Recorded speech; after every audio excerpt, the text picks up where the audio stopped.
Au nom de Dieu, le tout miséricordieux, louange à Dieu, Seigneur de l'univers, le très miséricordieux, Maître du jour du jugement. C'est toi que nous adorons et c'est toi dont nous implorons le secours. Guide-nous sur le droit chemin, le chemin de ceux que tu as comblés de tes bienfaits, non pas de ceux qui ont encouru ta colère, ni des égarés.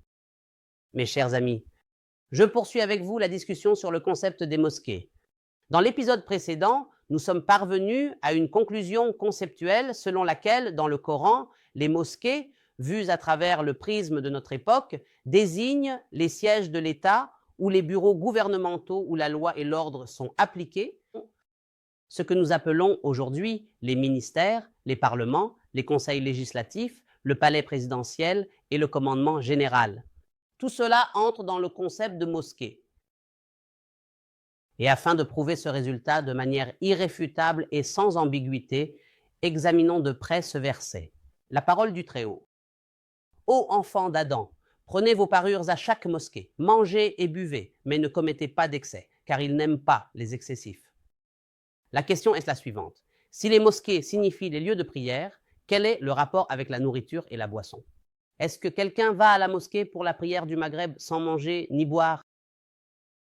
Ô enfants d'Adam. L'adresse ici s'adresse aux enfants d'Adam, pas seulement aux croyants.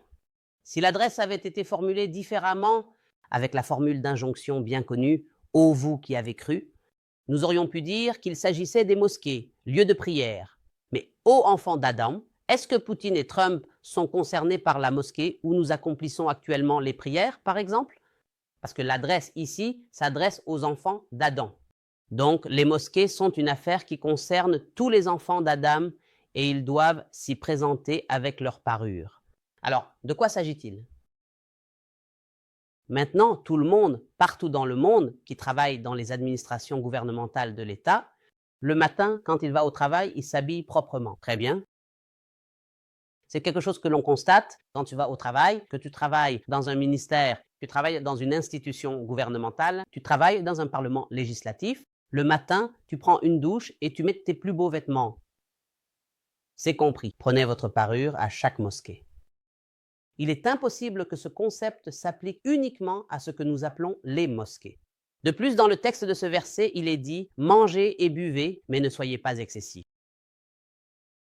Quel est le rapport entre les mosquées où nous accomplissons actuellement les prières et la nourriture ou la boisson? Cela n'a pas de sens. Mais ici, il s'agit de parler des fonds de fonctionnement que l'État alloue. Toute administration ou institution gouvernementale a besoin de fonds de fonctionnement. Mes amis, ce que l'on appelle fonds de fonctionnement, le directeur a le droit de les distribuer à ses employés. C'est-à-dire le petit déjeuner, le fromage, le café ou le thé, cela s'appelle les fonds de fonctionnement. Ici, Dieu, exalté soit-il, nous permet de manger et de boire à partir des fonds de fonctionnement que l'État fixe dans les institutions officielles où la loi est appliquée. Mais qu'a-t-il dit? Et ne soyez pas excessifs. C'est-à-dire que le Coran t'a permis, en tant que directeur, de prendre les fonds de fonctionnement selon le système de l'État et tu peux les donner aux employés pour le petit déjeuner ou autre. Mais si tu commences à acheter de la viande en abondance, à ramener toutes sortes de mets délicieux et que tu dis « non, non, c'est permis, ici, il t'a interdit quoi ?» Ne sois pas excessif dans la nourriture. Mangez et buvez, mais ne soyez pas dans l'excès. Ce verset ne peut donc pas être cohérent, ni rationnellement, ni logiquement, avec le concept de ce que nous appelons aujourd'hui les principes globaux. Il y a aussi la parole d'Allah, par exemple, et ne les approchez pas alors que vous êtes en retraite spirituelle, dans les mosquées. Bien sûr, ce verset est très explicite et Allah, exalté soit-il, ne peut interdire une chose qui n'a aucune manifestation dans l'histoire. En résumé, notre Seigneur ne commande ni n'interdit une chose qui n'existe pas ou qui ne se produit pas. C'est raisonnable, franchement? Alors, l'histoire a-t-elle jamais enregistré qu'un homme ait eu des rapports avec sa femme dans une mosquée? Du moins, cela n'est jamais parvenu à la connaissance du milieu scientifique. Personnellement, je n'ai jamais entendu parler d'un tel incident. Personne ne prend sa femme de la maison pour l'emmener à la mosquée dans ce but. Où a-t-on vu une chose pareille?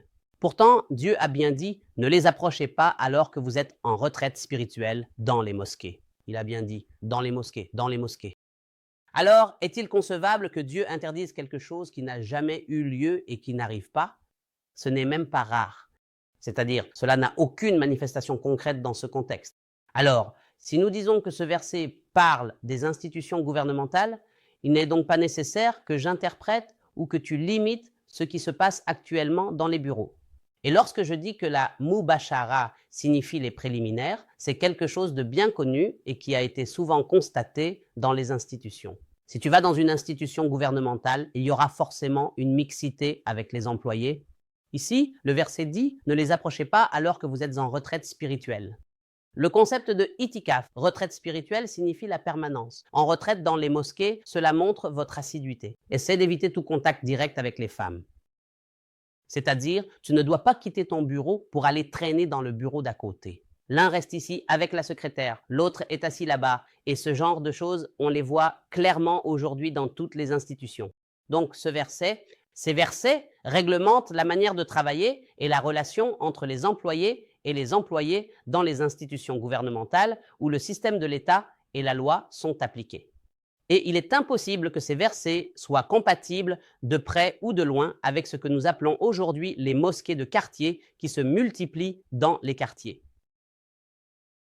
Alors, d'où vient cette confusion? C'est pour éviter qu'un Eid Rakawi n'apparaisse après 1400 ans et te dise « Mon frère, même si j'étais l'unique de mon époque, j'apporterai ce que les anciens n'ont pas pu faire. » Ce n'est pas ça la question. Il n'y a ni intelligence ni génie là-dedans. C'est juste une question de méthodologie. Alors, d'où est-ce que j'ai tiré tout cela? D'où est venue la première erreur? Pourquoi les anciens exégètes se sont-ils embrouillés sur ce sujet? La confusion est venue d'un verset. Et si Dieu ne repoussait pas les gens les uns par les autres, des ermitages, des églises, des synagogues et des mosquées où le nom de Dieu est beaucoup invoqué, seraient certainement détruits. Et c'est justement le point sur lequel j'ai déjà mis en garde. Lorsque tu médites le Coran, il ne faut pas venir avec ta conclusion toute faite de l'extérieur. Le problème avec ces gens-là, c'est qu'ils pensent que le mot masjid signifie uniquement la grande mosquée. Ils ont pris cette conclusion de l'extérieur du Coran, l'ont gardé dans leur poche, et dès qu'ils ont vu le mot masjid dans le texte, ils l'ont appliqué directement. Ils n'ont même pas envisagé qu'il puisse y avoir un autre sens. Il a donc été obligé de tordre le sens de tous les termes pour qu'ils correspondent au mot masjid. Il a pris bir pour signifier les lieux de prière des Juifs. Et swama, selon lui, ce sont les lieux où les chrétiens négligent leurs prières.